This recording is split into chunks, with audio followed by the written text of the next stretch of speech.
Moi, ce que je savais, c'était que je voulais voyager ou, en tout cas, évoluer en milieu multiculturel. Je m'étais dit, je vais bosser 10 ans, je vais mettre de l'argent de côté, puis je prendrai une année sabbatique et je ferai un projet là-dessus. Et je me suis dit, tiens, en fait, je suis peut-être pas obligée d'attendre 10 ans. Le premier projet de Constellatio, ça a été d'intervenir dans des structures éducatives pour faire écrire aux enfants des histoires qui racontaient leur culture et leur tradition. Qu'ils apprennent à partager en fait leur culture et qui découvrent les autres cultures. On est accrédité par l'UNESCO, parrainé par Bérénice Bejo. Tout le monde te dit c'est génial, mais nous ça rentre pas dans nos cases. Et c'est exactement la même chose au niveau des subventions. Et donc moi à ce moment-là, je me suis dit j'ai trouvé ma voie, mais je vais pas pouvoir en vivre.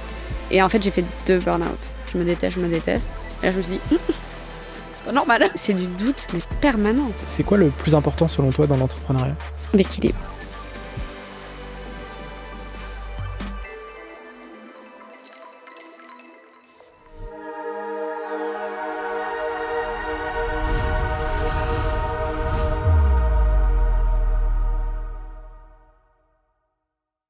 Bonjour à toutes et à tous, bienvenue sur Serial Entrepreneur, le podcast des entrepreneurs. Aujourd'hui, je suis très heureux de recevoir Charlotte Courtois. Salut Charlotte, comment tu vas ? Salut, ça va très bien, merci. Merci de m'accueillir, je suis contente. Merci à toi d'avoir accepté mon invitation. Je suis très, très content de te recevoir sur ce podcast. Dans le cadre de la semaine Podcastons, où justement on met en avant des associations, toi tu as créé une ONG qui s'appelle Constellatio. Tu l'as créée en 2011. Tu es également conférencière en diversité culturelle et tu es également la host d'un podcast qui s'appelle Surprise interculturelle. C'est ça. J'aime l'interculturel. Exactement. Ça va être un des sujets du podcast. Il n'y aura pas que ça, mais ça va être un des sujets principaux du podcast.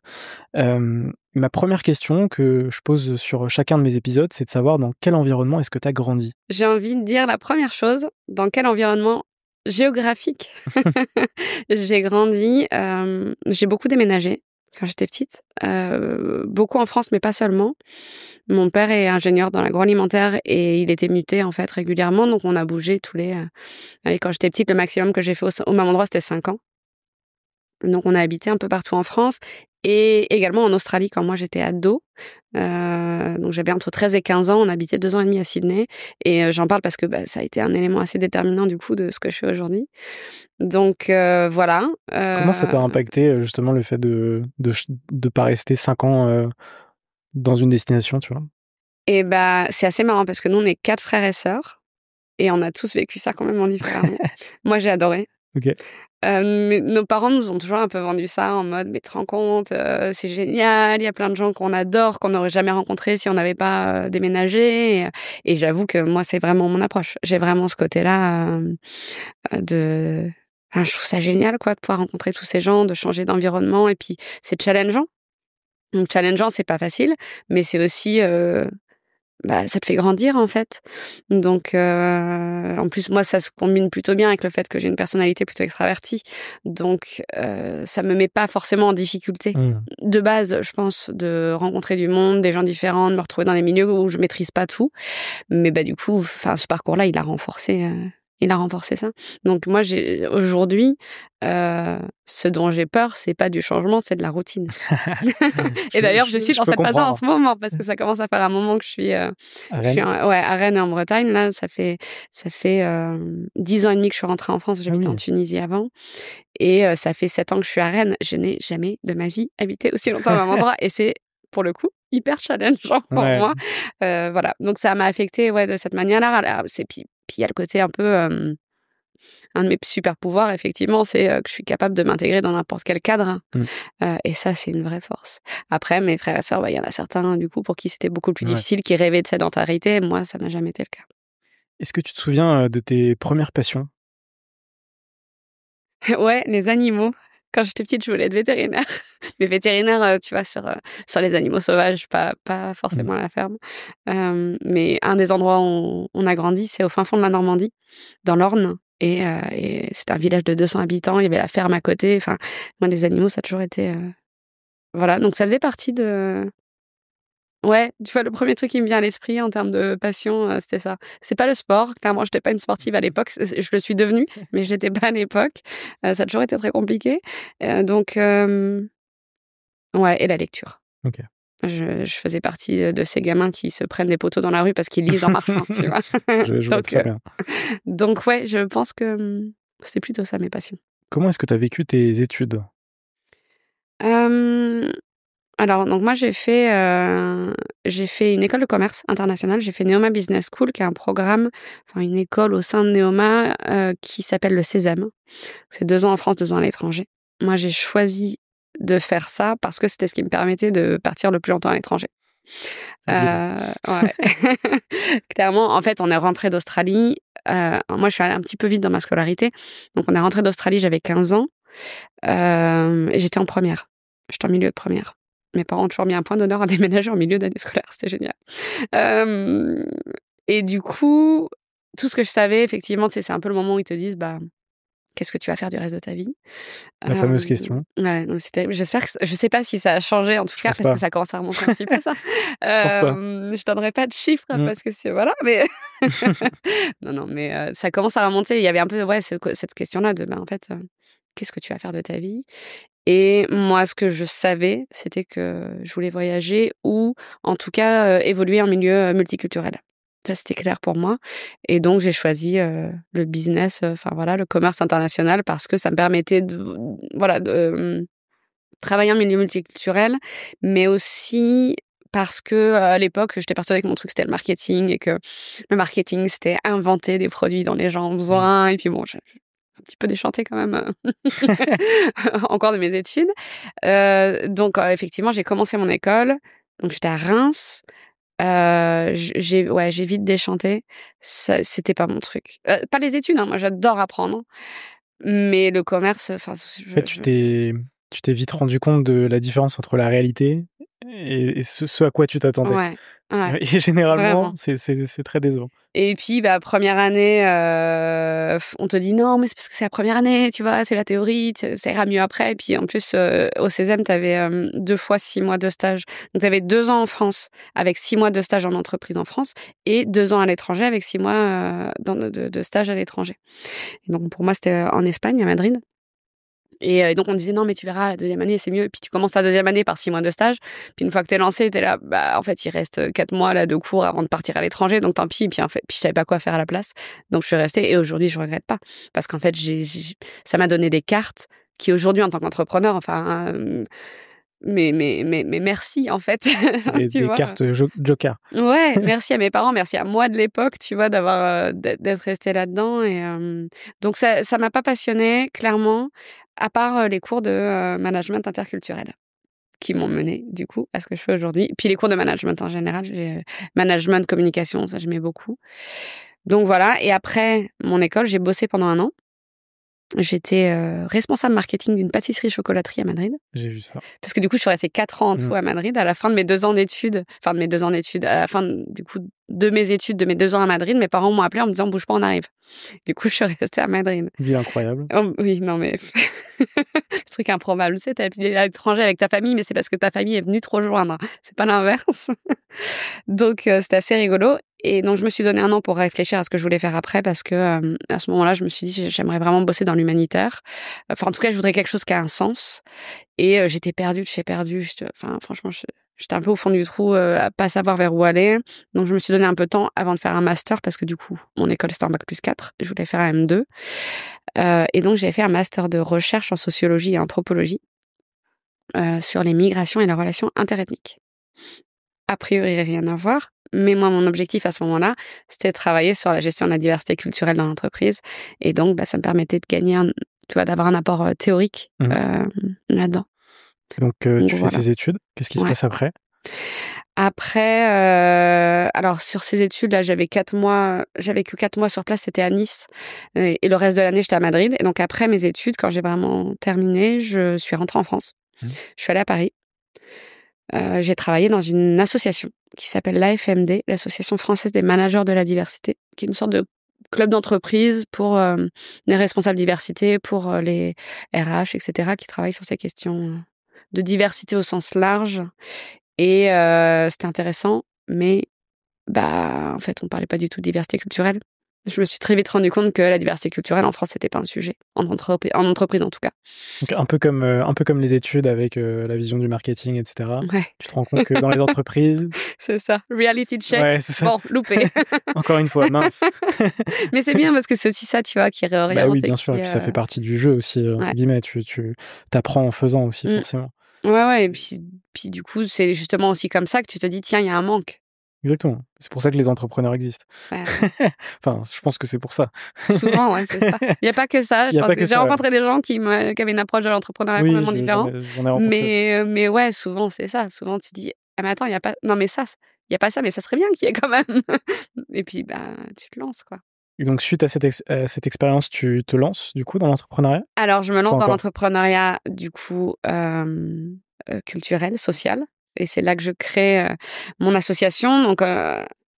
Donc en fait, ce qui s'est passé, c'est que j'étais déçue qu'on parle pas de diversité culturelle. Moi, de toute façon, pendant mes études, je me suis dit, à la base, je voulais un jour, tu vois, faire un projet avec les enfants sur ce sujet-là. Je me suis dit, c'est dommage, c'est génial les cours de management interculturel, mais c'est pas quand t'as 20 ans, 22 ans que soudainement tu vas t'ouvrir au monde parce que t'as eu un cours de management interculturel. Faudrait faire quelque chose avec les enfants là-dessus pour, voilà, avoir un impact plus tôt. Du coup, je m'étais dit, bah, je vais bosser 10 ans, tu vois, je vais mettre de l'argent de côté, puis je prendrai une année sabbatique et je ferai un projet là-dessus. Puis bah, ça s'est fait un petit peu plus vite que prévu.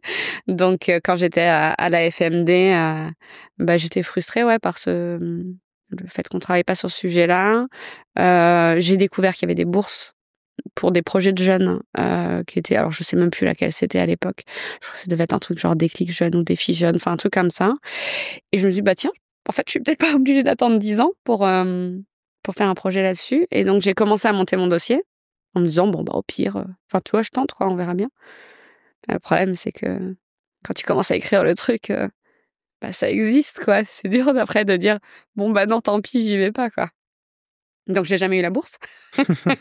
Mais mon projet, il commençait à prendre forme et j'arrivais pas à le lâcher, quoi, en fait. Donc, ça, c'est la jeunesse de Constellatio. Ouais. Tu peux me parler justement outre ces aspects-là, qu'est-ce qui t'a motivé en fait à créer cette ONG? En fait, j'avais pas particulièrement en tête l'idée de créer une ONG ou une association. Enfin, je dis pour éclaircir, parce que beaucoup de gens comprennent pas trop la différence parce qu'il n'y en a pas trop, en fait. C'est que et donc une ONG, en fait, c'est une association qui a un impact international et qui est reconnue par des institutions internationales. Et nous, en l'occurrence, on est accrédité par l'UNESCO. Donc voilà. Donc d'où l'appellation ONG et association qui sont un peu interchangeantes dans notre cas. Je sais même pas si c'est un mot interchangeant. Si. Sûrement. Bon, bref. Sinon, on le rajoutera. Si on pouvait appeler de la rousse pour changer On s'en charge. Donc non, en fait, j'avais un projet. Et je voulais le mettre en place. Et puis c'est affiné au fur et à mesure. Ouais, c'est ça. En fait, moi, en école de commerce, j'ai fait mon mémoire sur...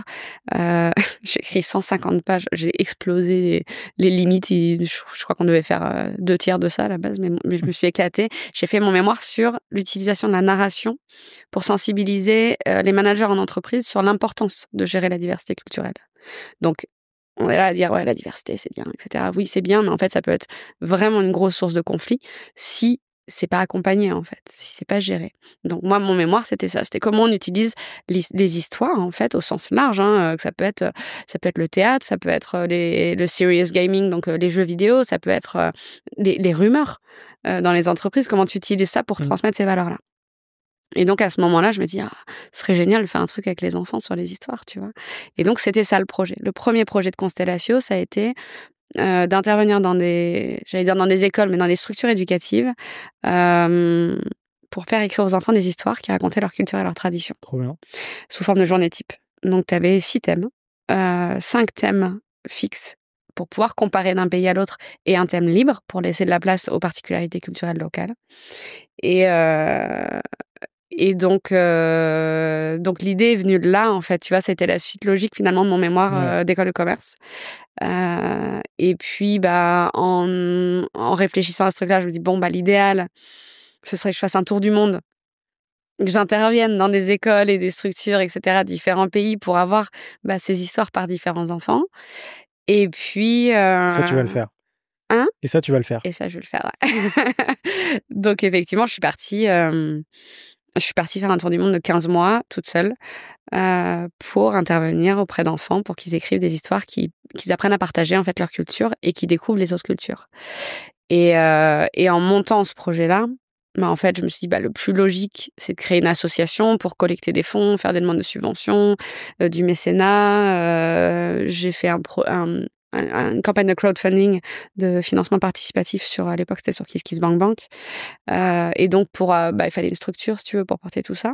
Et puis, l'idée, quand même, c'était aussi de montrer que ça avait vocation à perdurer et à fédérer, que c'était pas juste payez-moi mon tour du monde, tu vois. Et puis après, c'est fini. Et puis, tu vois, 14 ans plus tard, on est là et ça existe encore. Après, quelques cheveux blancs au pas du tout. passage. Mais voilà d'où c'est venu, ouais. Ce tour du monde, cette aventure, t'es obligé de me la raconter. Parce que voilà, alors il y a le côté tour du monde, mais il y a aussi le côté effectivement social de ce tour du monde qui est hyper intéressant. Donc sur une durée de 15 mois. Qu'est-ce que tu retiens de ce tour du monde? Trop bien. Par où est-ce qu'on peut commencer sur ce tour du monde déjà? Si tu peux décrire un peu, tu vois, des moments forts, même si j'imagine qu'il y en a eu plein, des rencontres. Oui, tellement. Je pense que le premier truc que je retiens, c'est que j'ai fait des centaines de rencontres. J'étais toute seule, j'avais 24 ans quand je suis partie. J'ai eu 0 mauvaise expérience. 0. Alors, il y a évidemment toujours une part de chance. Il peut toujours t'arriver quelque chose à n'importe quel moment, voilà. N'importe où, à Rennes. Non, ouais, absolument. Mais en fait, moi, je suis convaincue, particulièrement depuis cette expérience-là, que on reçoit l'énergie qu'on émet. Et moi, je suis quelqu'un de très passionné. Ça ne se voit pas du tout. Très curieux. Et donc, voilà, quand tu vas voir quelqu'un dans un autre pays que tu connais pas, que tu viens d'ailleurs et que tu lui dis mais vas-y, raconte-moi ta culture en fait, comment vous fêtez ça et pourquoi vous faites ça comme ça et pour toi c'est quoi les valeurs qui sont importantes et en fait les personnes en face ils sont trop heureux de te partager tout ça et donc ça crée tu vois je sais pas si une fréquence énergétique, voilà, qui est hyper positive et les gens te le rendent bien. Donc il y a ça, il y a le fait que moi je suis convaincue, même si pour le coup ça fait pas partie de notre culture en France, que la confiance ça ne se gagne pas. La confiance ça se donne. Elle peut aussi se retirer, attention. Je dis pas qu'il faut y aller naïvement, les yeux fermés, etc. Mais quand tu fais confiance aux gens, en général ils veulent être à la hauteur de ta confiance. Et du coup ça crée un cercle vertueux, voilà. Donc voilà, donc il y avait ça, il y avait alors avant même de partir aussi un de mes grands apprentissages, c'est que moi j'ai créé Constellatio au départ pour que les enfants s'intéressent aux différences culturelles. Je donne 2 mois, 3 mois de cours dans une école à Saint-Brieuc, dans les Côtes-d'Armor, première classe dans laquelle j'intervenais. Je demande aux enfants ce qu'ils ont, donc ils avaient entre 8 et 10 ans. Je demande aux enfants à la fin ce qu'ils ont appris. Premier truc qu'ils me disent c'est en fait, on a appris qu'on avait vachement de points communs. Je dis, ah oui. C'est fou. Effectivement. Et donc, c'est devenu... Quand on commence à discuter, à s'intéresser aux autres. Mais oui.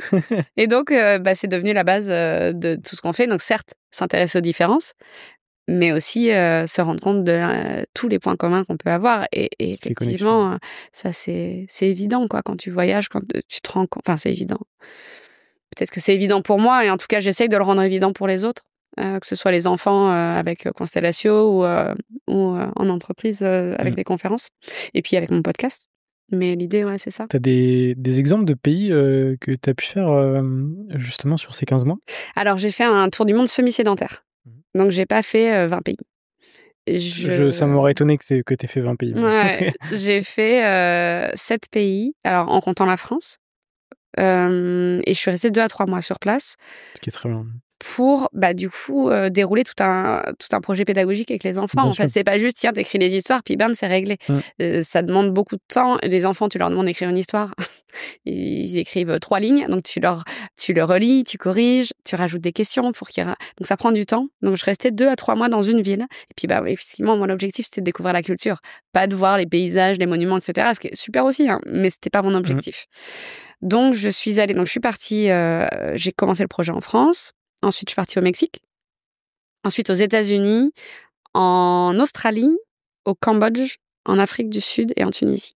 Donc, c'était extrêmement diversifié. C'était vraiment l'objectif. Et dans chacun des pays, effectivement, les enfants écrivaient ces histoires sur une journée à l'école, un mariage, un anniversaire. Il y a des histoires qui t'ont plus marqué que d'autres? J'ai envie de te dire pas forcément. Après, sur le thème libre, au Mexique, ils ont choisi le jour des morts. Et au Cambodge aussi, alors que ça n'a absolument rien à voir. C'est rigolo. Mais ils ont choisi la même thématique et du coup, je trouvais ça hyper intéressant que ça montre des choses complètement différentes. Donc, il y a eu ça.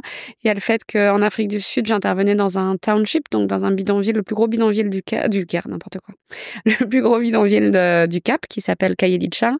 Et donc, ce sont des enfants qui évoluent dans des milieux très, très, très compliqués. Et donc, les histoires... des fois voilà, il y a des trucs qui peuvent être un peu lourds où tu te dis ah ouais, OK, donc des gamins de 8 ans, tu vois, qui te parlent de préservatifs, de trucs comme ça, tu vois, de VIH, tu dis waouh, OK, là il y a des différences profondes sur nos quotidiens. Et puis aussi tu as le côté en fait leur culture est tellement différente de la nôtre, donc c'est là où j'intervenais, c'était des cultures Xhosa. Et sur le mariage, par exemple, les enfants, ils racontaient comment étaient habillés les mariés. Moi, j'étais là, non mais triple. En fait, c'est pas vraiment comme ça, si. Et donc, je me suis renseignée, et si, c'était comme ça. C'était des vêtements traditionnels complètement différents des nôtres. Ils versent du brandy autour des maisons pour accueillir les ancêtres dans le mariage. Enfin, tu vois, des trucs comme ça. C'est vrai. Donc, c'est assez rigolo. J'en ai fait un épisode de podcast, ça, d'ailleurs. OK. Bon, on mettra le lien en description. Du coup, à la fin de ce tour du monde, tu reviens en France. Ouais. La claque. J'imagine même pas la redescente. Ah, c'est l'horreur. Ouais. Comment tu le vis, ça? Ça a été vraiment très dur. Alors, tu rentres, c'est super, tu revois tout le monde. Puis moi, je suis rentrée entre l'Afrique du Sud et la Tunisie. Donc, je suis rentrée au bout d'un an de voyage parce que mon billet tour du monde, c'était 1 an. Mais en gros, voilà, j'étais loin pendant longtemps. Et donc, c'est trop cool de retrouver tout le monde, de rentrer à la maison, retrouver les parents, les frères et sœurs, la famille. En plus, je suis rentrée en novembre, donc tu vois, il y avait Noël et tout. Puis, janvier... Puis c'est un hiver, quoi, tu vois. Bon, c'est dur. Et ça a été particulièrement dur parce qu'en fait, moi, à cette époque, donc j'avais comme rôle présidente de l'asso. Et en tant que présidente, tu peux pas être salariée. Pour des raisons... Enfin, tu peux, mais pas pour une association, d'intérêt général. Parce qu'il y a des questions de gestion des intéressés, etc., qui font que tu peux pas. Et donc, moi, à ce moment-là, je me suis dit, j'ai trouvé ma voie, mais je vais pas pouvoir en vivre. Et ça, c'était dur. Donc là, tu fais un switch? Non, à ce moment-là, je me dis, qu'est-ce que je fais? Donc, j'ai fait une formation à la création d'entreprise parce que je m'étais dit à ce moment-là, peut-être que je peux faire des ateliers dans les écoles, tu vois, rémunérés. Puis en fait, il allait falloir que je bosse 70 heures par semaine, tu vois, pour avoir un salaire à peu près correct. Donc, ça le faisait pas. Ça a été, tu vois, un peu... J'étais dans le flou pendant quelques mois. Et puis, en fait, j'ai décidé de repartir en Tunisie, qui était donc le dernier pays de mon tour du monde. Je suis partie en Tunisie, j'habitais là-bas 1 an. Et là, j'intervenais dans une école primaire tunisienne. L'école qui m'avait accueillie pour le projet, justement, qui, quand ils ont su que j'arrivais, m'ont dit « Génial, viens bosser chez nous ». Donc, mon rôle, ça a été de faire des ateliers dans l'école en tant que salariée et d'organiser le voyage scolaire. Et j'ai ramené, du coup, 21 de mes élèves tunisiens de 8 à 12 ans dans les Côtes d'Armor. Excellent. En 2014. Et ça a été incroyable. J'ai perdu quelques années d'espérance de vie, franchement. À organiser ça, c'est l'horreur. Enfin, franchement, organiser ce type de projet, c'est compliqué. Mais en plus, avec la Tunisie, il n'y a rien qui se passe comme prévu. C'est toujours très, très compliqué. On a eu les derniers visas la veille du départ, tu vois. Et on est arrivé en France, on n'avait rien payé. Genre, on a le centre de Place Découverte là, qui nous accueillait, on n'avait pas payé. Le car qui venait nous chercher, on n'avait pas payé. Enfin, on n'avait rien payé. C'était non. Mais par contre, les rencontres entre les enfants avaient été Ouais. Mais il y a pas de mots, en fait. S'il y a des mots, puisque tu vois, on a eu un reportage sur Europe 1 dans Carnet du Monde à l'époque de Sophie Lamoyer, un reportage de quasiment 10 minutes sur cet échange. Et on a un correspondant d'Europe 1 qui nous a suivis pendant 2 jours, qui a interviewé les enfants. Et nous, on a sur, tu vois, je te donnerai le lien aussi si tu veux, sur notre page YouTube, on a ce reportage et t'entends les enfants parler, c'est juste, c'est incroyable. C'est cool, ça a permis de documenter aussi un des moments marquants de cette aventure. Ouais, et puis on n'avait pas fait de formalisation de l'apprentissage, donc vraiment le journaliste, il a posé des questions aux enfants, c'était totalement, tu vois, c'était vraiment, ça Spontané. venait, ouais, spontanément, et voilà. Et concrètement, ce que t'en gardes, c'est une petite Bretonne qui dit, bah eux, leur pays, la Tunisie, c'est pas le même monde que nous, et nous, notre pays, pour eux, il est complètement différent. Et en fait, quand on parle, on se rend compte que on n'est pas si différents les uns des autres que ce qu'on pensait. Ouais. Tu vois, rien que t'en reparler, ça fait 11 ans, et à chaque fois que j'en reparle, j'ai les larmes aux yeux. Je peux pas écouter ce reportage sans avoir envie de pleurer, tu vois. Ça m'étonne pas, Mais mais tu te dis, du coup, ça me donne envie aussi d'aller le voir. Ouais, franchement, écoute-le, parce que ça donne de l'espoir, en fait. Tu te dis, mais si des enfants de 8 ans sont capables de comprendre ça, bah, il y a peut-être un peu d'espoir. Ouais, c'est clair. Donc c'est pour ça on mise beaucoup sur les enfants. Bah ouais, parce que c'est beaucoup plus difficile de faire changer d'approche des adultes, quoi. Ouais. Mais les adultes ont tellement d'impact sur les enfants que c'est compliqué. Donc on sème des graines. Donc, c'est vraiment mon approche, c'est ça. C'est en fait on sème des graines. Peut-être qu'elles pousseront pas. Pour qu'elles poussent, il faut que le terrain soit fertile. Il faut qu'il y ait un peu d'eau, qu'il y ait un peu de soleil. Mais on sème des graines. Et peut-être qu'elles vont pousser et peut-être qu'elles vont germer à leur tour, et que voilà. Ce qu'on n'a pas encore abordé, c'est que ton association, elle est parrainée par Bérénice Bejo, qui est une actrice qu'on n'a plus besoin de présenter. À quel moment est-ce que ça arrive, le fait que Bérénice devienne marraine de ton association? J'ai envie de dire, je lui ai envoyé un message et elle a dit oui. Franchement, c'est presque ça qui s'est passé. Après ce projet autour des histoires, on a mené un projet autour des traditions musicales. Un projet qui s'appelle Lyra, et qui réunit des musiciens bretons, tunisiens et indiens, et puis également une illustratrice, un ingé son, un réalisateur, une équipe de 10 personnes en fait. Et donc on a rencontré 1300 enfants dans les 3 pays pour leur montrer que quand on s'écoute un peu les uns les autres, on peut faire des jolies choses ensemble. Pardon. Et donc j'ai écrit une histoire pour ces ateliers. Et j'ai rencontré l'illustratrice qui fait partie du projet. On s'est dit, faut qu'on fasse un livre avec ça, c'est trop bien. Donc voilà, donc on l'a embarqué dans l'aventure avec nous. Et en fait, la maison d'édition qui nous a publié, Feu, les éditions des Braques, qui enfermait pendant le Covid, était spécialisée sur les livres CD pour enfants. Et ils avaient plusieurs de leurs livres CD qui étaient narrés par des personnes connues. Laurent Deutsch, Guillaume Gallienne, Elsa Zilberstein, etc. Et donc moi, je leur ai dit, moi, tu vois, ça serait cool, moi aussi je veux bien, tu vois, que ce soit narré par quelqu'un de connu. Ils m'ont dit, pas de problème, mais tu te débrouilles. Non, j'exagère le trait, mais en gros, ils m'ont dit qu'ils n'avaient pas de contact particulier, donc si je trouvais quelqu'un, carrément, ils suivaient, quoi. Et donc, j'ai cherché sur Internet des noms d'acteurs, d'actrices, etc. Et quand j'ai vu Bérénice, je me suis dit, mais c'est elle, en fait. Et donc, j'ai trouvé le nom de son agence, j'ai réussi à lui envoyer un mail, en bidouillant un petit peu, et 2 jours après, il me répondait en disant Bérénice serait ravie et honorée de participer à ce projet, comment vous voulez procéder? Trop bien. On se rencontrait 2 semaines après à Paris. Le courant est tellement bien passé que je lui ai proposé d'être la marraine du projet Lyra, et ce qu'elle a accepté. Et puis, en fait, quand le projet Lyra a pris fin en 2017, je lui ai proposé de devenir la marraine de l'asso, et puis voilà. C'est comme ça. Ça a eu quel impact sur l'asso, justement, d'avoir une femme comme Bérénice Bejo en tant que marraine? Eh ben, ça a un impact fort en termes de crédibilité, de légitimité. Bérénice, c'est pas quelqu'un, c'est pas une nana mondaine.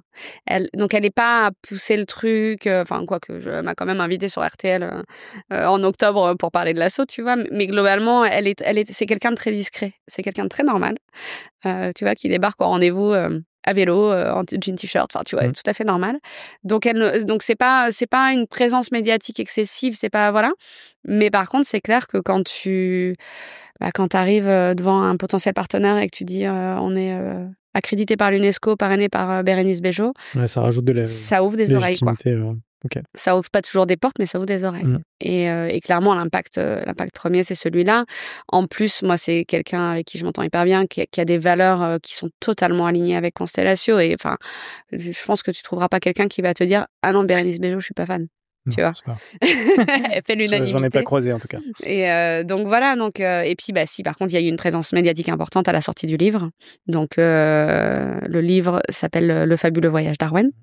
Malheureusement, actuellement, il n'est pas disponible en librairie parce que, justement, les éditions de Desbrac ont fermé et je cherche une nouvelle maison d'édition pour rééditer le livre. Ça peut être un message à transmettre. Exactement. Je cherche un éditeur. En plus, il a super bien marché. Enfin, c'est un livre qui a été vendu à plus de 6000 exemplaires, enfin, qui a bien marché, quoi, tu vois. Et qui est terriblement d'actualité, malheureusement. Donc voilà. Et là, au moment de la sortie du livre, effectivement, Bérénice en a parlé pour le coup, le livre, ils en ont parlé au maternel, sur France 5, sur RTL, sur Europe 1, toutes les grandes, tu vois. C'est un livre qui est sorti quand? En 2017. 2017. Le 21 septembre 2017. Ok. Voilà. Et donc, en parallèle de Constellatio, à quel moment est-ce que tu te lances en tant que conférencière? En fait, je fais partie de ces gens bizarres qui aiment beaucoup prendre la parole sur scène devant du monde. Donc, je le faisais en fait régulièrement, plus ou moins régulièrement selon les périodes avec Constellatio. On m'a demandé à plusieurs reprises, tu vois, d'intervenir. Donc, j'avais déjà... je m'étais prêtée à l'exercice à plusieurs reprises, notamment, tu vois, sur un événement en Australie où ils m'ont fait venir à l'université du Victoria à Melbourne pour être keynote sur un événement qu'ils avaient. Et donc, petit à petit, ça a fait son petit bout de chemin dans la tête. Et je sais même pas, du coup, tu vois, ça fait 1 an que je ne suis plus salariée de Constellatio. Oui, parce que j'ai pas précisé, mais du coup, au fil de toute cette histoire, au moment du projet Lirage, finalement, j'ai quitté la présidence de l'asso pour être salariée. Et on a arrêté mon contrat, là, il y a 1 an, un peu plus d'1 an. Okay. Et ça correspondait à un moment où, justement, en fait, j'étais en train de développer ces conférences en entreprise pour que ce soit un complément d'activité et un complément de revenu. Et du coup, je me suis retrouvée, tu vois, à quitter Constellatio. Alors, quitter vraiment en tant que salariée, parce qu'on continue en 100% bénévolat. Au moment où, en fait, j'avais mon site web qui était en ligne, j'avais une offre de conférence qui était déjà prête. Et j'avais déjà fait des conférences auparavant. Et... Oui, c'est fait de manière naturelle. Ouais, ça a été la suite logique, en fait. Ouais. Et puis, moi, ça me manquait un petit peu quand même le côté... tu vois, je t'ai dit que l'école de commerce, c'était pas trop mon truc, mais... ça me manquait un petit peu le côté management, j'ai du management forcément dans mon métier quand je mène un projet avec 10 personnes dans 3 pays, voilà.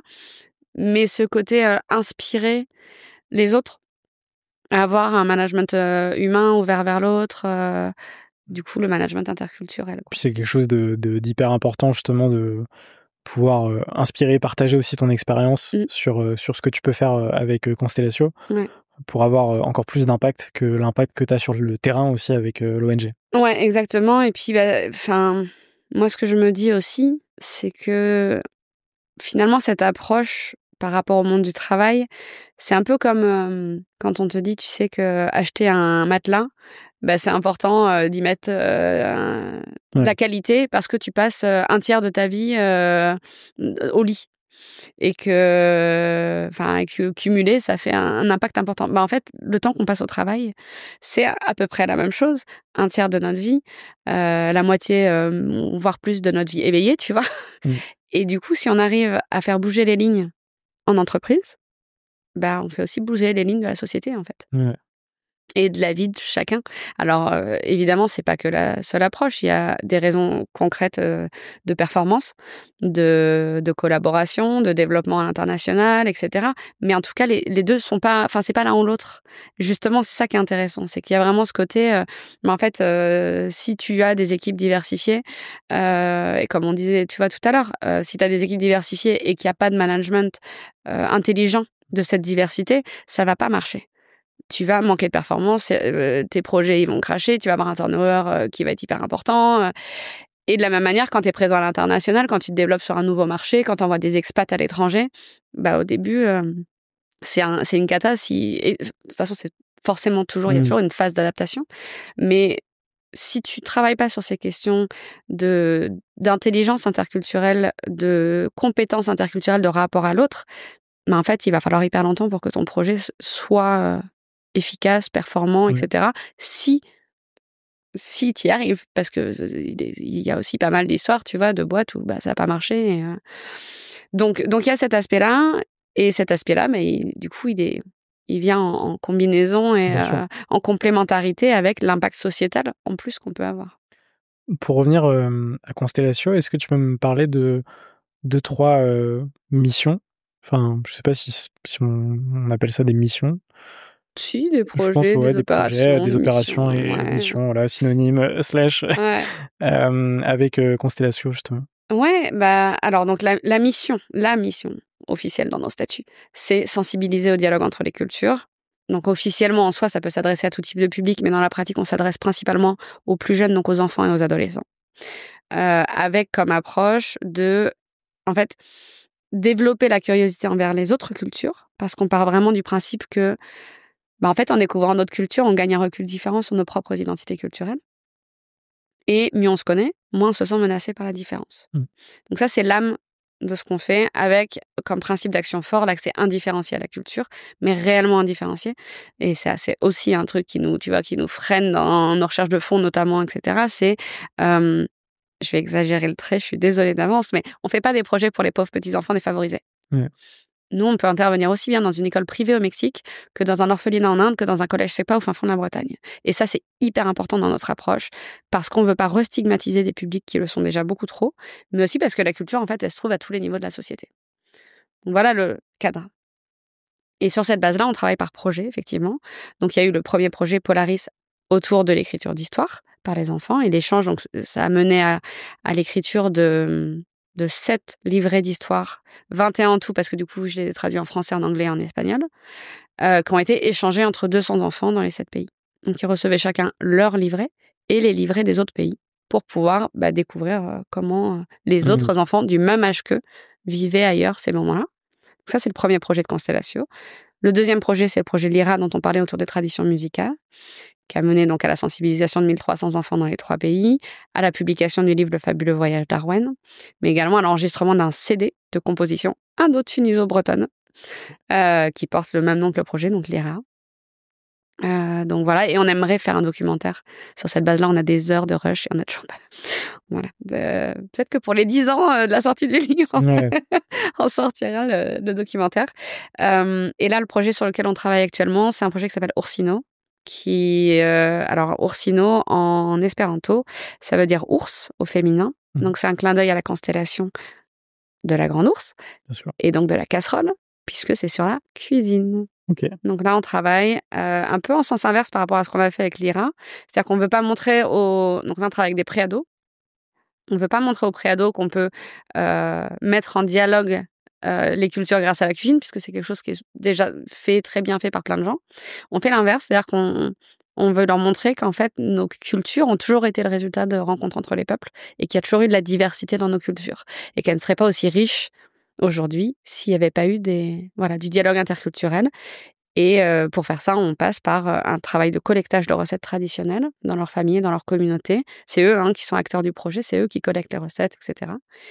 Et ils mènent des recherches historiques pour découvrir l'origine des plats et des ingrédients, et pour se rendre compte que, typiquement, notre galette de blé noir emblématique de la Bretagne, elle n'existerait pas si le sarrasin n'était pas venu d'Asie du Nord-Est, en passant par la Russie et le nord de l'Europe, pour arriver chez nous finalement qu'assez tardivement. Que le thé à la menthe marocain, le thé pousse pas au Maroc. Il vient de l'Himalaya, et ce sont des ambassadeurs anglais qui ont offert le thé à la cour marocaine au XVIIe siècle, donc assez tardivement.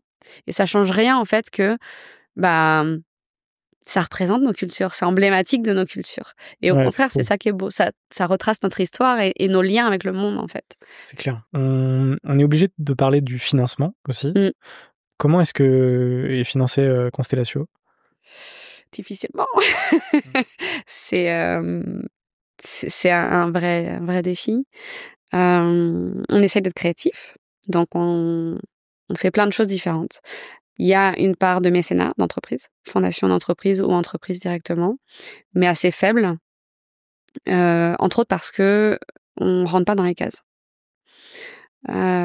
Souvent, les fondations d'entreprise ont des axes de travail qui peuvent, modifier au fil du temps, ça dépend. Et nous, on rentre pas dans les cases. Parce que, le projet Ursino sur la cuisine, on est sur le patrimoine culturel immatériel. Déjà, tu as très, très, très peu d'entreprises qui travaillent sur ce sujet-là. On est sur de l'éducation à la paix. Alors, tout le monde te dit, mais c'est génial. mais nous, ça rentre pas dans nos cases. On est sur la culture, mais pas sur l'art. On rentre pas dans les cases. Et c'est exactement la même chose au niveau des subventions. Donc, c'est complexe. Donc, on arrive à trouver des financements, entre autres, au niveau des... En fait, tu as pas mal d'entreprises et de fondations d'entreprises qui vont avoir des gros appels à projets et qui vont avoir des appels à projets collaborateurs pour des montants en général moins importants. Et donc, les collaborateurs de l'entreprise peuvent proposer une association dans laquelle ils sont impliqués ou qui soutiennent pour avoir un financement. Donc ça, on arrive plus facilement à l'obtenir. Mais on parle de montants qui, généralement, sont entre 500 € et 5 000 €, quoi. Là, le projet Ursino dont je viens de te parler, on parle d'un budget à 200 000 €. Donc ça demande quelques dossiers, tu vois. Donc c'est un vrai challenge. Ouais, c'est un vrai challenge. Donc il y a ça, on fait du crowdfunding systématiquement sur tous nos projets. Donc maintenant, on collabore avec Ulule. Et c'est super. Mais pareil, on s'arrache les cheveux. Enfin, on se rend pas compte de l'extérieur, mais c'est extrêmement stressant une campagne Ulule. Enfin, une campagne de crowdfunding, parce qu'en fait, si tu n'atteins pas ton objectif, tu touches rien. Les donateurs sont remboursés. Donc, c'est toujours très compliqué. Mais tu vois, par exemple, là, on a fait 2 campagnes de financement participatif sur Ursino. On en a fait une, on a collecté, je vais pas te dire de bêtises, 15 000 €? Non. 12 000 €. Et la deuxième, on a collecté 5 500, ce qui est assez conséquent pour une campagne de financement participatif. Et c'est super parce que ça, tu vois, ça fédère la communauté, ça permet de communiquer. Puis nous, tout ça, c'est pour porter des valeurs. Donc en fait, dans ces campagnes-là, tu communiques énormément. Donc tes valeurs, elles sont portées encore plus loin. Les gens les partagent, etc. Donc c'est vraiment chouette. Après, on a des ateliers qui sont payants.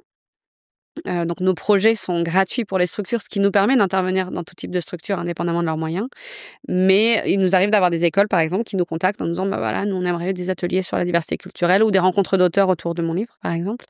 Donc ça fait partie également des ressources. On fait de l'arrondi en caisse. Alors, pas l'arrondi en caisse, marque déposée, micro-don, parce que c'est très difficile d'accès pour nous. Parce que pour faire ça, il faut convaincre une entreprise de payer pour installer ces systèmes-là. Et il faut que ce soit une entreprise qui a un minimum, je crois, 15 points de vente, tu vois, donc c'est assez costaud. Faut avoir des bons contacts. On passe par un autre système qui est plus léger, qui nous permet de faire ça dans des commerces locaux. Donc, tu vois, on l'a fait chez un chocolatier de Rennes qui a installé une application sur son TPE. En 5 minutes, c'était réglé et qui permettait de faire de l'arrondi en caisse. Donc voilà, donc il y a plein de choses. Il y a des choses qu'on voudrait mettre en place. Typiquement, je rêve de mettre en place les arcades for good. Je sais pas si tu en as entendu parler.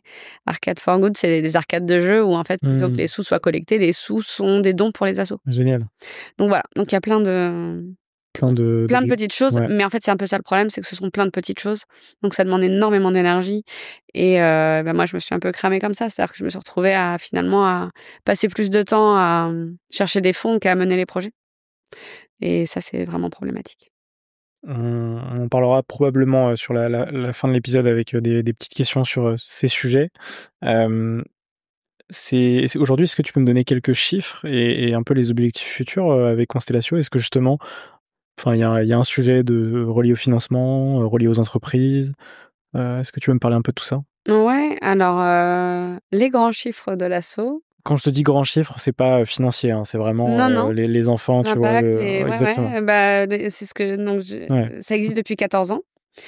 14 ans presque tout pile, tu vois, parce que j'ai créé Constellatio en janvier 2011. On est intervenu pour l'instant dans 15 pays différents.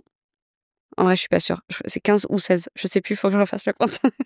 On dira une quinzaine. Voilà. Auprès de plus de 5000 enfants.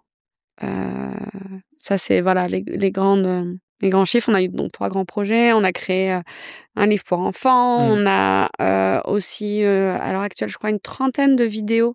Ah oui, parce que j'ai pas précisé, mais sur le projet Ursino, on crée des vidéos. On crée des capsules vidéo avec les élèves où ils parlent de leurs plats traditionnels. Et puis de ce qu'ils ont découvert en fait dans leur recherche historique, où ils sont appuyés par des historiens de l'alimentation, des chefs cuisiniers de leur pays, etc. Donc on a une trentaine de vidéos comme ça, pédagogiques finalement, qui ont été créées avec les élèves. Donc voilà, dans les grandes lignes, en gros. Il manque une partie de ta question. Ce qu'on va faire, les objectifs, c'est de terminer le projet Ursino. Donc là, pour l'instant, on l'a mené en France, au Liban, en Italie et au Maroc. Et l'idée, c'est de le mener dans 9 pays différents à terme. Donc le prochain pays, c'est la Colombie. qu'on va faire au mois de juin. Et j'ai trop hâte. Je suis trop contente de reprendre le projet. On a eu des temps de creux vachement importants voilà, parce que la recherche de fonds était compliquée, parce que j'ai fait un burn-out en 2023 et donc forcément ça a beaucoup freiné le développement de nos projets. Et puis donc voilà, donc là on part en juin. Et on va mener le projet sur place. Ouais. Alors, j'ai pas encore la structure partenaire, mais on a le chef et on est en train de chercher l'historien de l'alimentation, l'historienne de l'alimentation. Donc ça, c'est la prochaine étape importante. Et puis, on a chaque année une course et marche solidaire pour l'éducation à la paix et au dialogue entre les cultures, qu'on réunit cette année. En fait, on en fait 2, une pour les écoles et une pour le grand public, et on réunit les 2 cette année sur le mois de mai. Donc tout le mois de mai, parce que le 21 mai, c'est la journée internationale pour le dialogue interculturel et la diversité culturelle. Et donc, au mois de mai, là, on va avoir à la fois des écoles qui vont participer dans plusieurs pays, où on leur fournit un kit pédagogique pour qu'ils puissent mener un atelier d'1 heure. En fait, c'est tout l'intérêt aussi, là, c'est de pouvoir élargir finalement notre impact sans avoir à être présent sur place. Parce que jusqu'à maintenant, tous nos projets, en fait, c'était nous qui intervenions sur place, donc forcément, ça limite le champ des possibles. Donc là, on fournit à des enseignants et des éducateurs des kits pédagogiques pour mener un atelier sur cette thématique-là et faire une marche de 5 km à peu près, avec leurs élèves partout dans le monde. Donc on a eu des écoles qui ont déjà participé en France, au Nigeria, au Bénin, enfin voilà. Trop bien. Bravo pour tout ça. C'est trop cool. Et donc, tout le monde pourra participer également. Et là, pour le coup, autant pour les écoles, c'est gratuit, autant pour les particuliers, c'est comme quand tu fais une course collectée. Ouais. Donc, connecté, c'est 10 € l'inscription. C'est où tu veux, quand tu veux. On t'envoie le dossard et tu l'imprimes et puis tu vas faire ça ou tout seul ou avec des amis. Et tu choisis course ou marche, 5 ou 10 km. Et voilà, c'est une manière de soutenir une asso facilement en faisant un truc cool, tu vois, et en réunissant les gens. Ouais, franchement, trop cool. Alors, je sais pas si t'as des liens pour ça qu'on pourra intégrer, etc., mais avec plaisir. Et même moi, ça peut me motiver aussi à faire ces 5 km. Ah, cool. Je suis pas du tout ni un sportif, ni un coureur, mais je me dis que 5 km, c'est accessible. Et au pire, tu fais une marche, tu cours 5 km, ça se fait. Exactement. Personne viendra vérifier si t'as vraiment couru les 5 km. Oui, mais c'est bien de le faire quand même. Tu te feras pas taper sur les doigts. C'est bien de le faire. Oui. Mais en tout cas, encore bravo pour tout ça. Merci. On va pouvoir passer à la dernière partie du podcast avec quelques questions. À chaque fois, je dis des questions rapides, mais... Ça dépend de moi, c'est ça. Elles sont très, très rarement rapides. Ouais. Et dans tous les cas, tu as le temps d'y répondre. Okay. La première, et je pense peut-être savoir ta réponse, c'est quel a été le moment le plus difficile de ton aventure ? Je suis même pas sûre, tu vois, parce qu'il y a eu plusieurs phases quand même. J'ai 3 moments qui me viennent en tête. Il y a le fameux retour du tour du monde, où je me suis dit, ça y est, j'ai trouvé ma voie et en fait, je peux pas la suivre. Et en fait, j'ai fait 2 burn-out. Donc, les moments les plus difficiles de mon aventure, ça a été ça. C'est des grosses remises en question où... Puis en plus, tu peux l'imputer à personne d'autre, tu vois. C'est moi. C'est moi toute seule, comme une grande, qui a réussi à me mettre dans cette situation-là. Ça a été les moments les plus difficiles où, du coup, tu remets beaucoup, beaucoup, beaucoup de choses en question. Si tu peux en parler, c'est des périodes qui ont duré combien de temps ? Mon premier burn-out a duré très, très, très longtemps parce que je ne savais pas que je faisais un burn-out. En gros, il a duré de 2017 à 2019. Wow, okay. Où pendant tout ce temps, je luttais. Alors, je me suis pas effondrée comme certains. C'est hyper variable, les burn-out. Mais en gros, j'étais devant mon ordi et j'arrivais pas, quoi. J'arrivais pas et je m'auto-flagellais à me dire, mais je suis vraiment trop nulle. Il y a des gens en plus qui sont là, qui me soutiennent, qui font des dons à l'asso, et moi je suis là, je fous rien, quoi. Et c'est pas vrai, je foutais pas rien, parce que j'ai quand même réussi à monter le projet Orsino comme ça, mais c'est ce truc de se dévaloriser. Ouais. Oui, puis quand t'es entrepreneur, t'as pas toujours d'éléments de comparaison, et donc tu sais pas si ce que tu fais c'est bien, pas bien, plus que la moyenne, moins que la moyenne, s'il faut que ce soit plus ou moins ou égal à la moyenne, tu vois, c'est compliqué. Et moi, ce premier burn-out, il est aussi venu du fait que j'étais toute seule. À l'époque, certes, c'était une association, mais en fait, j'étais toute seule à tout porter. Et en fait, j'habitais seule. J'habitais dans la maison de famille dans les Côtes-d'Armor, tu vois, j'étais à Trévenock, petit village de 700 habitants, seule. J'étais célibataire, je bossais seule. Et en fait, Ouais, je remplissais. c'est pas tenable, quoi. Ouais, en fait, je remplissais par le boulot. Donc, je bossais 70 heures par semaine, j'arrêtais de bosser, il était 2 heures du mat, enfin, bon, c'était n'importe quoi. Et puis, ce qui a été l'élément déclencheur, ça a été le fait qu'on a des partenaires du projet Lyra qui nous ont lâchés. Et donc là, j'étais en galère financière. Et c'est ça qui m'a mise sous l'eau. Donc, je me rappelle qu'à l'époque, tu vois, je pleurais pour un rien. Tous les jours, je pleurais, quoi. C'était grosse remise en question. Je suis pas à la hauteur, machin, etc. Et en fait, en 2019, j'ai eu une phase où en gros, je me disais, je me déteste, je me déteste, je me déteste. Et là, je me suis dit, c'est pas normal. Non, oui, C'est pas très sain, cette affaire. Je vais aller voir quelqu'un dans le boulot, tu vois.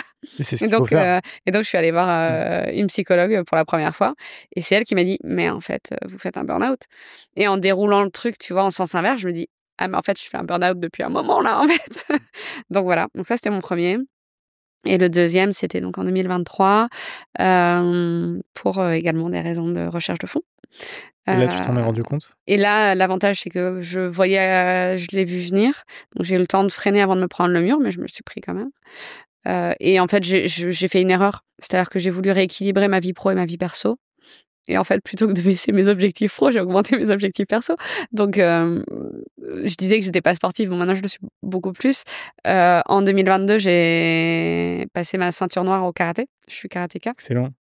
Et en fait, je me suis dit après ça, qu'est-ce que je fais maintenant? Et donc, en 2023, j'ai fait un marathon. Le marathon de Rome, en mars 2023. Et en fait, ça a été le coup de grâce. En fait, tu vois, il y a certes le marathon, mais il y a surtout toute la phase de préparation. Ouais. Donc, en fait, oui, pendant 3 mois, je faisais 3 sorties par semaine, en plein hiver. Après le boulot, le soir, je rentrais, il faisait nuit, j'allais courir avec la lampe pectorale le long de la Vilaine, tu vois. Et en fait, je me suis... j'ai plutôt que de rééquilibrer, j'ai encore plus déséquilibré. Et donc, effectivement, après ce marathon...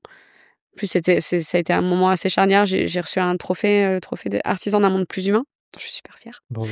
Merci. Et après ça, ça a été la chute, quoi. Okay. Et ça correspondait avec une phase où financièrement c'était très compliqué. Nous, post-Covid, certes, on a eu des aides. Enfin, c'est pas des aides, c'est qu'on a été comme toutes les entreprises, l'URSSAF n'a pas été annulé, il a été décalé. Donc, en fait, à la sortie du Covid, on a payé le double d'URSSAF pendant longtemps. Il y a énormément de boîtes, énormément de structures qui ont fermé, tout simplement. Ouais, nous, ça a été, concrètement, ça a été ça. Et donc, on est quand, là? Donc, fin 2023. Donc, moi, j'étais en arrêt pendant 3 mois. Et puis, en revenant de cet arrêt, il a fallu arrêter mon contrat parce qu'on n'avait plus de sous. Parce que j'avais pas été là non plus pour trouver des solutions, tu vois. Et puis parce que c'est compliqué de manière générale. Donc voilà, donc ça c'était une phase très difficile où puis à chaque fois tu te remets en question, quoi. Tu te dis merde, je porte un sujet qui est important pour la société. Et puis tu vois, ça correspondait avec la Palestine, tu vois, je me disais c'est pas le moment, quoi. J'avais l'impression de trahir et de faire faux bond entre guillemets presque à la société, tu vois, de me dire mais non, je peux pas lâcher et en même temps j'ai pas le choix. Ouais, et puis à un moment donné, t'es obligé aussi de te focaliser sur toi pour malgré le contexte qui est catastrophique depuis plusieurs années, effectivement c'est important de se reposer sur soi aussi. Puis c'est le masque à oxygène, tu vois, dans l'avion. Faut mettre ton masque à oxygène avant d'aider les autres. Exactement. Là, c'est un peu la même, en fait. Si toi, tu vas pas bien, tu peux pas aider les autres, la société, voilà. Mais c'est pas facile. C'est plus facile à dire qu'à faire. Exactement. ça, c'est très vrai. À l'inverse, quel a été le moment le plus marquant positivement de ton aventure? C'est pareil, il y en a tellement. Le moment, là, tu vois, d'Europe 1, le moment des élèves, l'échange scolaire, ça a été formidable. Entre autres, 1 an et demi après ça, donc ça c'était en mars 2014, en novembre 2015, quelques jours après l'attentat du Bataclan, j'ai reçu un mail d'une maman d'un des élèves bretons me disant merci. La première chose à laquelle a pensé mon fils, c'était ses correspondants tunisiens et que ça n'avait rien à voir avec tout ça. Et là, tu dis, waouh, ok. Ok.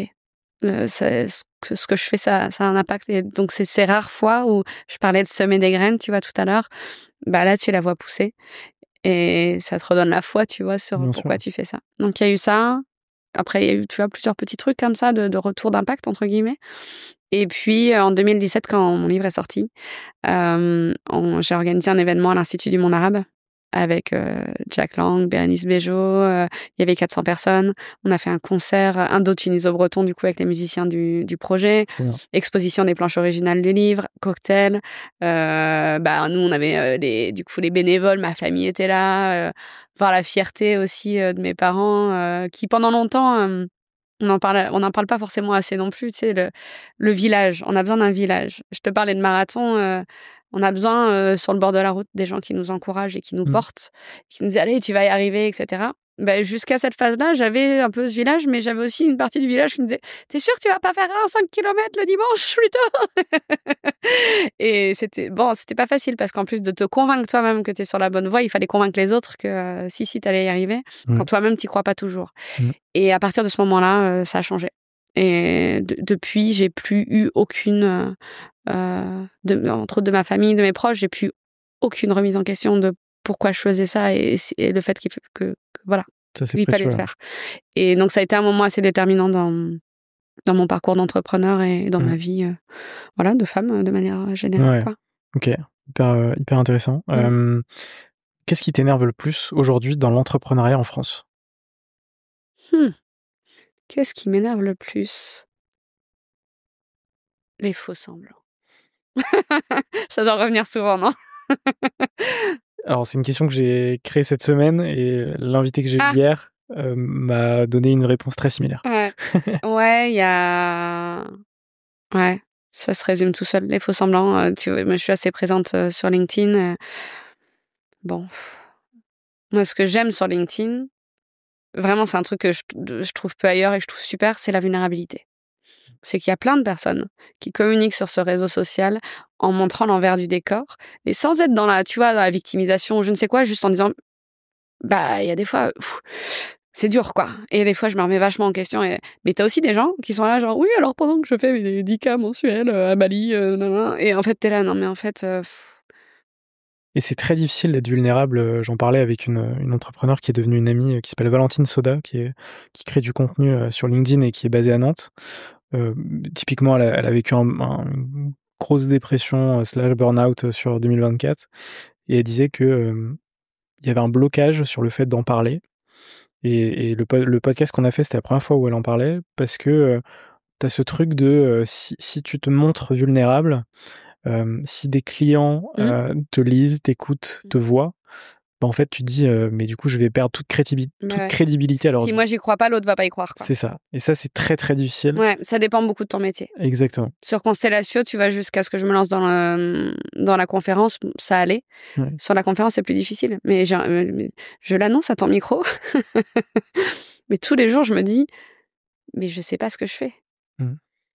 Et tout le monde me dit, bah si, Charlotte, tu sais ce que tu fais. Ça fait 14 ans que tu travailles sur l'interculturel, que tu es reconnue par l'UNESCO. J'étais au Paraguay, au comité intergouvernemental en décembre. Mais moi, intérieurement, tous les jours, je suis obligée de lutter contre cette idée que je sais pas ce que je fais. Et puis, du coup, si tu sais, t'as peur de pas signer de contrat. Puis après, quand tu signes un contrat, t'as peur de pas être à l'auteur. Et puis, mais c'est du doute, mais permanent. Ouais, c'est clair. Permanent. Donc les gens qui font semblant que c'est fastoche, eux, ils savent ce qu'ils font, ils vont t'expliquer comment faire, ça me gonfle, ça me fatigue. Ouais, et puis généralement, c'est des gens où dès que tu parles avec eux en off, enfin, effectivement, derrière, il y a des montagnes de difficultés, etc. Mais c'est vrai que c'est dommage aujourd'hui de ne mettre que en avant les côtés positifs, etc. Mais en même temps, je te dis ça, mais je suis le premier. Je pense que ce sur quoi je communique à 99% du positif. Bah oui. Parce que je me dis, le négatif, en fait, ça va apporter à personne. Alors que c'est faux, mais encore une fois, c'est difficile, tu vois. Ouais. Oui, et puis quelque part, tu vas sur ce type de réseaux sociaux, en fait, ce que tu postes une fois, certes, on va le voir, mais en fait, ça va pas ruiner ta carrière, quoi. Non, c'est clair. Ça va pas, les gens, ils s'en rappelleront pas, en plus. Exactement. Ils vont pas se dire, la première chose dont il faut se rappeler, c'est que les gens s'en foutent, globalement, de la majorité de ce que tu publies. Donc, en fait, oui, on n'est pas Tom Cruise ou Beyoncé, Et même eux. même eux. Tu vois, il y a des trucs de fou, et puis finalement, hop, 2 mois après, c'est fini, on parle d'autre chose, quoi, tu vois. Donc, finalement... C'est clair. Mais ouais. C'est quoi le plus important, selon toi, dans l'entrepreneuriat? L'équilibre. l'équilibre, tu vois, on parlait d'équilibre vie pro, vie perso. Combien j'en vois, et notamment des jeunes entrepreneurs qui sont en mode « Ah non, mais moi, je bosse tous les week-ends. De toute façon, si tu veux que ça bouge, machin. » Et t'es là. Fais pas ça. Tu vas vite te rendre compte que... Je sais, je l'ai fait, fais pas ça. Donc, il y a ce côté équilibre vie pro, vie perso. Puis équilibre, tu vois, particulièrement en tant qu'entrepreneur social, l'équilibre entre guillemets passionnel. C'est-à-dire que moi, mon boulot, je suis passionnée par l'interculturel, mais c'est aussi important d'avoir d'autres choses. Donc ouais, moi j'adore, je fais du karaté, je fais de la couture, j'adore cuisiner. Voilà, et c'est important de garder cet équilibre aussi là-dedans. Et puis l'équilibre, il est aussi beaucoup lié à ton entourage. Donc on en revient à la notion de village. Et c'est important de s'entourer de personnes qui te permettent de garder cet équilibre, pas toujours de la même manière. Moi, j'ai une liste de personnes ressources. Et je sais qu'en fonction de ce dont j'ai besoin, je vais contacter telle ou telle personne. Et c'est des personnes avec qui je sais que je peux être 100% moi-même. Et puis, il y a certaines personnes où, tu vois, ma sœur, par exemple, je sais que si j'ai besoin d'écoute active, c'est ma sœur qu'il faut que j'appelle. J'ai un super copain, je sais que si j'ai besoin de me changer les idées en faisant quelque chose, parce que là, ça va pas, et du coup, on va aller faire du kayak ou je sais pas quoi, et c'est lui. Donc, avoir... Ouais, je pense que c'est vraiment le socle le plus important, l'entourage. Parce qu'effectivement... quand tu as cet entourage-là qui est précieux et qui te permet d'être toi-même à n'importe quel moment, aussi bien quand tu es tout en bas ou tout en haut, tu vois, c'est tellement précieux, quoi. Ouais. J'ai fait un TEDx en novembre 2023 à Paris, et il y avait un des conférenciers, un des speakers TEDx, Raphaël, qui était là et qui parlait de la notion de chaise, et que en fait chaque pied est important pour garder l'équilibre, parce que si jamais il y en a un qui va pas bien, si tu retires un des pieds, les autres sont encore là. Si t'as que 3 pieds, ou si t'as que 2 pieds, tu vois, donc admettons la famille, ton conjoint, le boulot, une de tes passions par exemple, si t'as que 2 pieds et qu'il y en a un qui part en vrille, tu te casses la figure. Et je trouvais ça vachement intéressant comme approche. J'aime beaucoup la métaphore. Pareil, je te donnerai le lien si tu veux pour aller l'écouter. Il est vraiment intéressant. Qu'est-ce que tu fais pour aller mieux ? Je sors ma liste de personnes ressources. Non, qu'est-ce que je fais pour aller... Alors, je fais du sport. Je fais donc du karaté, de la course à pied, mais je suis pas... En vrai, j'aime pas trop ça, mais c'est pratique. C'est pratique. Tu peux faire ça quand tu veux, où tu veux. T'as besoin de personne, t'as pas besoin de t'organiser. Tu dis, tiens, là, j'ai envie, bam, tu y vas.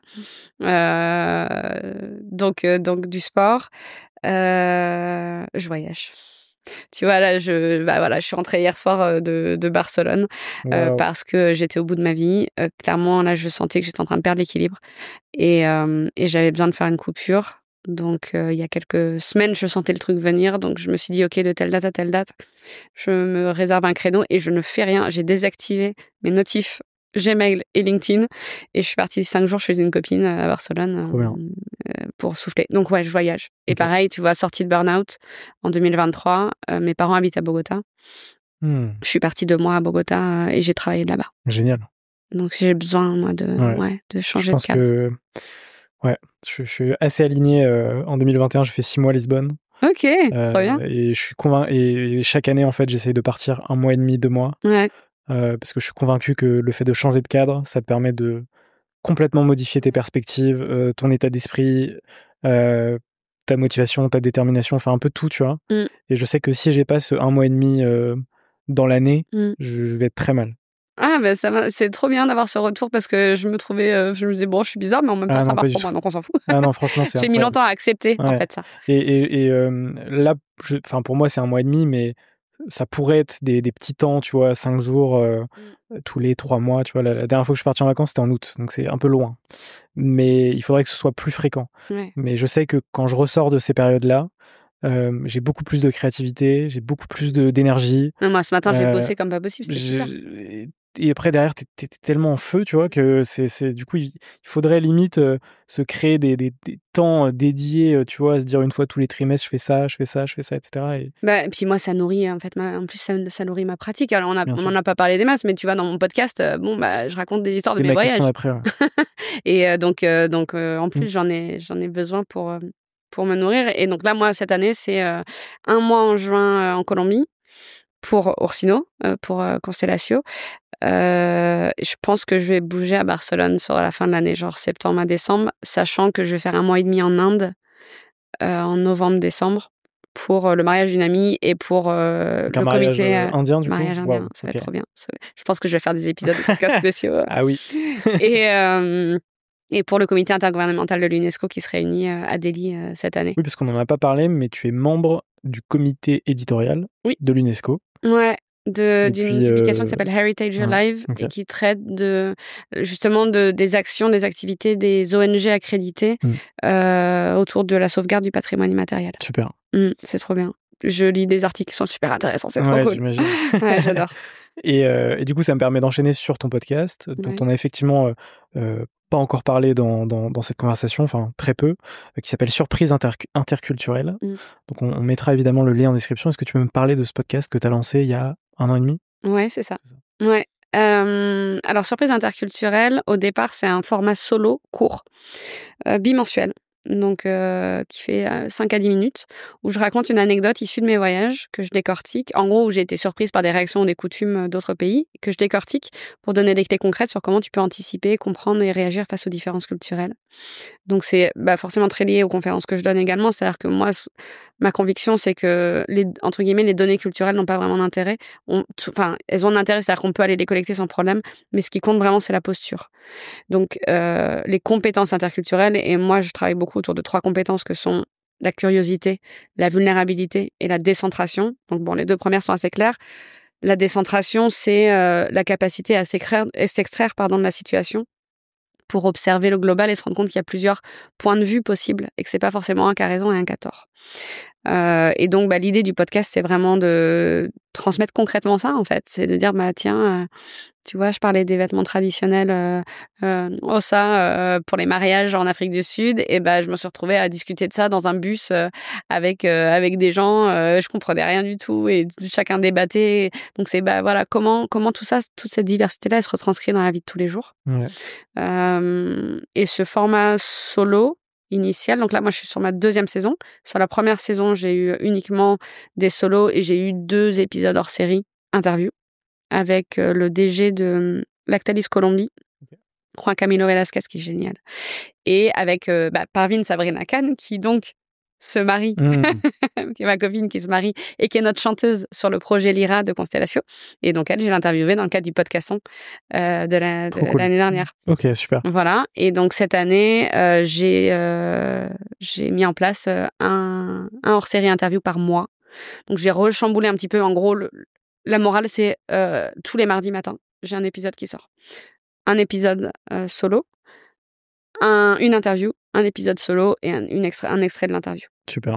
Okay. Et donc les interviews, j'alterne des profils business avec des profils plus grand public. Donc là, sur cette saison-là, par exemple, j'ai eu Stéphane Charbonnier, qui est super, qui est l'ex-DRH de L'Oréal États-Unis. J'ai eu Bérénice Bejo, justement, j'ai un épisode avec Bérénice. J'ai interviewé l'ex-vice-président de Hilton Asie, qui est vraiment, faut l'écouter, c'est génial. J'ai eu El Cid, qui est un artiste de graffiti, qui fait de la calligraphie arabe, qui est exposé au Met, qui fait des trucs partout. Enfin voilà, donc c'est hyper diversifié. L'idée, c'est de pouvoir discuter d'interculturel, de comment chacun le vit, comment chacun interagit, en fait, et puis qui partagent leurs propres surprises interculturelles, du coup. Ok, moi j'ai une dizaine d'heures de train dans les prochains jours. Je m'en mettrai certains en to-do d'écoute. Il faudra que tu me dises ce que t'en penses. Carrément. Il me reste 2 petites questions. Est-ce que tu as une ou un entrepreneur à me conseiller pour un futur épisode ? La première personne qui me vient à l'esprit, c'est Solène Boquillon-Leguaziou, qui, je sais pas si tu vois qui c'est, qui développe une application, enfin qui a développé une application d'éducation des enfants aux soft skills, qui s'appelle Soft Kids. Okay. Elle est super. Ok, trop bien. Donc voilà. Rennaise ? Non, pas rennaise. Elle est basée à Paris. Mais elle a un lien fort avec la Bretagne. Je crois que ses origines sont bretonnes. Okay. Bon, le Guaziou en même temps. Ouais, oui. Peu de doute. Okay. Et sinon, je pensais à un autre, alors plus dans le domaine de l'associatif, du coup, Stéphane Olanier, qui a créé une association qui s'appelle United Schools, qui est une sorte de réseau social pour les écoles, pour relier les enfants de plusieurs cultures autour du monde et qui est vraiment très, très chouette. Trop cool. Qui est une chouette personne et qui a une chouette asso. Je me note ces 2 recommandations, merci. Et la dernière question que je pose sur la totalité de mes épisodes, c'est quoi pour toi une ou un entrepreneur? J'ai envie de répondre par une citation. Une citation qui, moi, me drive depuis le début, qui est une citation d'André Malraux, qui disait les idées ne sont pas faites pour être pensées, mais pour être vécues. Pour moi, un entrepreneur ou une entrepreneur, c'est ça. C'est quelqu'un qui transforme des idées en réalité. Tout type d'idées et tout type de réalité. Je pense que ce sera parfait pour conclure cette conversation. Merci beaucoup, Charlotte. Merci à toi. J'espère que ça t'a plu. Ouais. Moi, je trouvais ça très cool. Des sujets, encore une fois, très, très importants. On mettra tous tes liens en description. N'hésitez pas à aller voir sur le site de Constellatio, justement, les différentes activités. Rejoindre aussi potentiellement oui, on l'association. Cherche des adhérents. En plus, l'adhésion, c'est 10 € l'année déductible d'impôt. Donc, c'est moins cher que zéro excuse. Mais c'est une belle manière de soutenir parce que ça montre qu'on a une communauté derrière nous qui y croit. On cherche des donateurs, des mécènes, des entreprises. Franchement, on a besoin de gens qui sont ouverts d'esprit, en fait, dans le sens où, penser en dehors des cases parce que ce qu'on fait, ça a un impact, c'est clair. On a les preuves que ça a un impact. Mais pour ça, il faut pouvoir penser en dehors des cases. Donc, on a besoin de gens qui arrivent à penser comme nous. Qu'est-ce qu'on peut te souhaiter pour la suite? Plein de rencontres. Des belles rencontres partout dans le monde. Et c'est ce qu'on te souhaite. Merci beaucoup, Charlotte. À bientôt. Salut.